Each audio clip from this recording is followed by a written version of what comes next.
Misteri di rumah sakit jiwa. Rina adalah seorang wartawan muda yang ingin membuat terobosan dalam karirnya. Dia mendengar tentang sebuah rumah sakit jiwa yang ditutup karena insiden mengerikan yang terjadi di sana beberapa tahun yang lalu. Menurut rumor, ada seorang pasien yang membunuh semua staf dan pasien lainnya sebelum menghilang tanpa jejak. Rina penasaran dengan kisah ini dan memutuskan untuk menyelidiki rumah sakit jiwa tersebut. Dia pergi ke rumah sakit jiwa bersama dengan temannya, Rudy, yang juga seorang fotografer. Mereka berdua berharap bisa mendapatkan bukti dan kesaksian tentang apa yang sebenarnya terjadi di sana. Mereka memasuki rumah sakit jiwa dengan hati-hati, membawa kamera dan perekam suara. Mereka melihat bahwa rumah sakit jiwa itu sudah kosong dan kotor, penuh dengan debu dan sarang laba-laba. Mereka juga merasakan aura mencekam dan dingin di sana.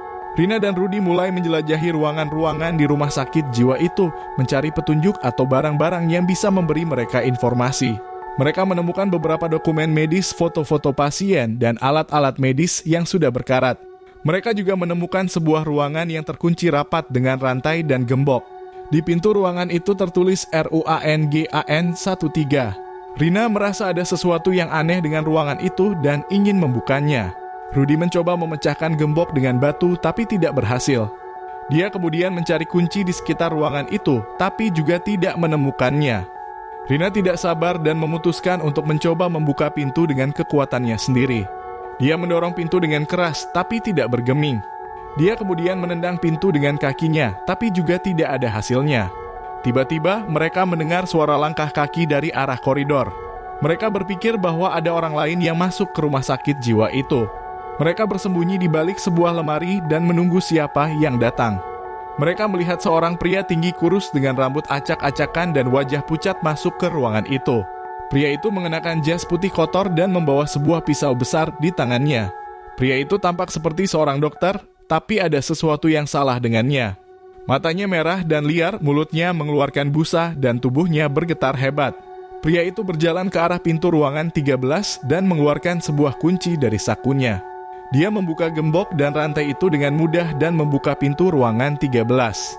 Rina dan Rudy terkejut melihat pria itu. Mereka berpikir bahwa pria itu adalah pasien yang membunuh semua orang di rumah sakit jiwa itu. Mereka ingin kabur dari sana, tapi mereka juga ingin tahu apa yang ada di dalam ruangan 13. Mereka mengintip dari balik lemari dan melihat apa yang terjadi. Pria itu masuk ke dalam ruangan 13 dan menutup pintunya. Rina dan Rudy mendekati pintu itu dan mencoba mendengarkan apa yang terjadi di dalamnya.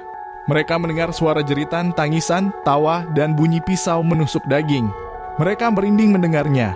Rina tidak tahan lagi dan memutuskan untuk membuka pintu ruangan 13. Dia mengambil kunci dari lantai dan membuka pintu itu dengan cepat. Dia terkejut melihat apa yang ada di dalamnya. Di dalam ruangan 13 ada banyak mayat yang berserakan di lantai. Mayat-mayat itu adalah staf dan pasien rumah sakit jiwa yang dibunuh oleh pria itu. Mereka semua memiliki luka tusukan di tubuh mereka. Beberapa dari mereka masih mengeluarkan darah segar. Di tengah-tengah ruangan itu ada sebuah meja operasi dengan sebuah lampu besar di atasnya. Di atas meja operasi itu ada seorang wanita yang terikat dan ditutup matanya.